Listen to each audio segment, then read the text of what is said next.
Hey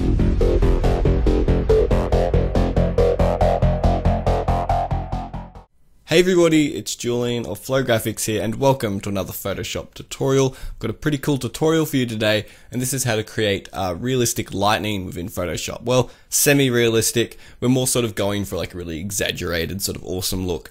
So let's just get straight into it. So I just got Photoshop CC running.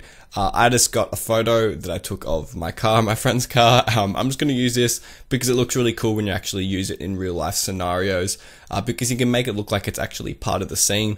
But keeping that in mind, you can use this effect for anything. You could use solely the effect just on its own. Maybe you could use it on a flat background for a YouTube banner or something like that. But I'm just going to use it within this photo here because it's really quite a diverse effect. So it's actually pretty straightforward. The first thing we're going to need to do is use our pen tool. So I'm just going to create a new layer above this sort of background layer here. Go to my pen tool or hit P on my keyboard. And before I actually start pen tooling, what I need to do is prepare my brush, because what we're going to do is basically create the lightning with our pen tool and then stroke it with a brush. So I'm just going to quickly hit B to go to my brush tool. I'm just going to select a color picker, make it fully white and hit OK. Then I'll just right click on my screen. I'll just create the hardness all the way up to 100%, and I'll just drag down the size. I can also use my brackets to change the size of the brush. So I can just sort of fiddle with the size until I think what would be a good size for the center of the lightning to be. So if you just sort of quickly draw, you can see, okay, maybe a bit less than that, maybe something like that. I like that size. So we've got 15 point. I'll just delete that layer and just create a new one. So go back to my pencil now, and we can start creating our lightning. So I'm just going to hit Control Plus to zoom in a little bit here, and then we can just start. So I'm going to try and make this look like it's actually sort of part of the scene. So I'm basically just going to be clicking and dragging my pen tool. I'm making sort of nice curved lines that are still sort of jagged. So I'm going to sort of twist them in weird ways.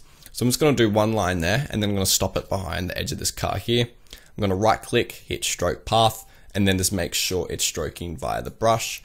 You could do just like a pencil if you wanted, but the brush is a bit better. So I'm just going to hit OK. Now I'm just going to hit Escape twice just to get rid of that pen tool. So we have one line here.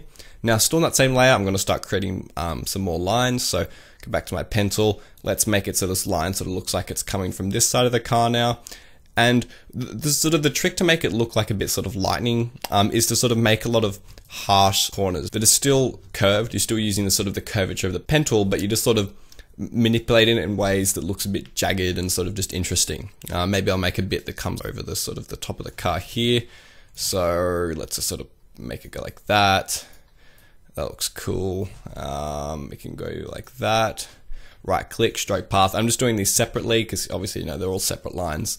And then we can also do a sort of taper off line. So maybe for this sort of the start of, I guess, the lightning bolt over here, it can sort of split off into two lines. So we can just do that, stroke path.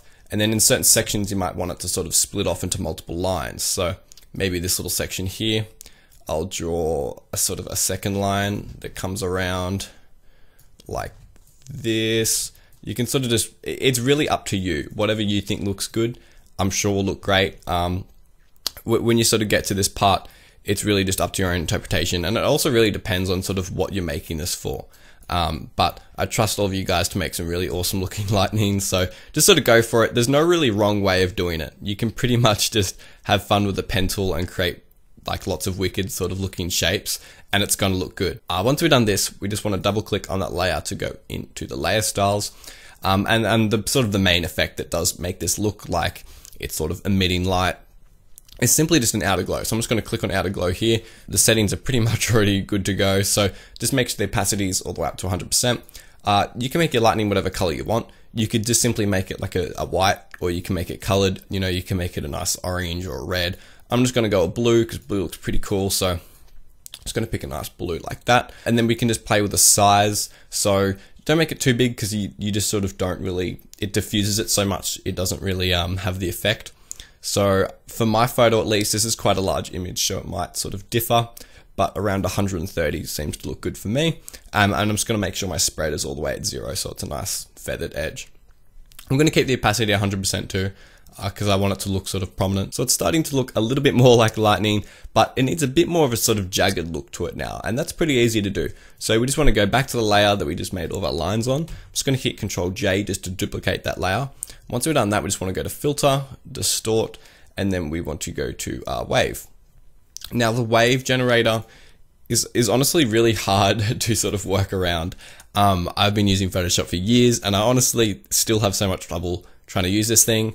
But what I can suggest to make this look sort of good is keep the amplitude pretty much the same as what it should give you, around a minimum of 5 to 10, and then the maximum around 20 to 50.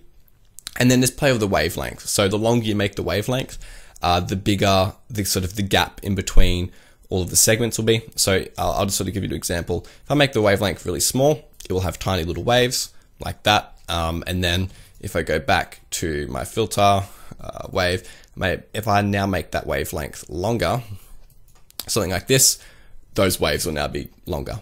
So it's sort of straightforward, but it can be a bit hard to sort of work the effects, especially because it doesn't give you a preview or anything. So I sort of like the look of that. I might just play with it a little bit more. So I'll go back to Distort, Wave, and I might just make the amplitude just a tiny bit more, maybe around 40 for the max, and hit OK. So I like the look of that. It's looking a lot more like lightning now. So all we need to do is just sort of play around with it, because when we duplicated that, we've sort of got two lines sitting on top of each other. So what I want to do is sort of manipulate these lines just to sort of put them in random places and sort of warp it around. And there's a really easy way we can do this. So I'm just going to go to my marquee tool. You could use your marquee tool if you just sort of have pretty straightforward areas that you could just select. Otherwise, you might need to use your polygonal lasso tool to actually make the selections. So I could just sort of go around, and I'm just going to select this one little part of lightning here, like so. And then I'm just going to right click, well, after hitting M on my keyboard, I'll right click and then just go layer via cut. I just hit M just to simply go back to my marquee tool, because when you're back in your marquee tool, you have all of the selections and all the options for that. So I'm just going to go layer via cut, and I basically just made a separate layer with only that portion that I selected. Now I can hit Control T, right click, and then go warp. So now I can sort of warp this line to just make this lightning look however I want. Because I don't want it to sort of just follow the exact same path as the previous line. I want it to change a little bit. I can make it more jagged. I can just sort of play with it now and make it look however I want. And I can do this to all these separate lines. So I'll go back to this main layer. I'm going to select this little top portion, right click, layer via cut. Same thing, right click. I will hit Control T, then right click, and then just go to warp. And then we can just sort of play around with this little bit of lightning here. And it's more, you know, you can make it sort of look however you want. Lightning may not be the best term for it, but you know, lightning, electricity, however you want to sort of call it, it pretty much is sort of the same thing.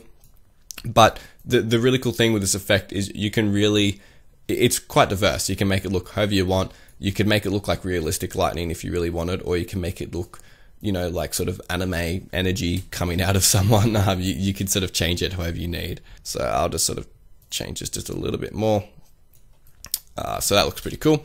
And there you go. So we've got some pretty cool lightning. Now I'm just going to do a couple more things, which are just sort of finishing touches that make it look a bit nicer. So what I will do is just create a new layer above all those layers I just made. I'm just going to go to my color picker. I'm going to pick a nice blue.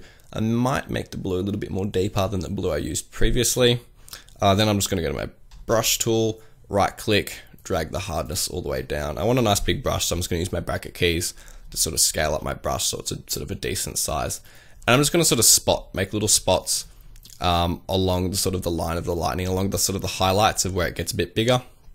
And then that looks pretty cool. And then we can change the blend mode. So screen and then also color dodge look pretty cool. So I'm just going to go to color dodge, obviously turn down the opacity a little bit. It's a bit intense. But you can see color dodge just adds a bit of intensity in it. It just looks really awesome. And then if you want to sort of blend it to the scene a bit more, you can do a bunch of sort of different effects. A really quick effect that might look cool is if you just simply create a new layer above your background layer and just fill it with the color that you just painted those dots with. So whatever color your lightning is, just fill that color with your background layer and then just set that layer color mode to hue.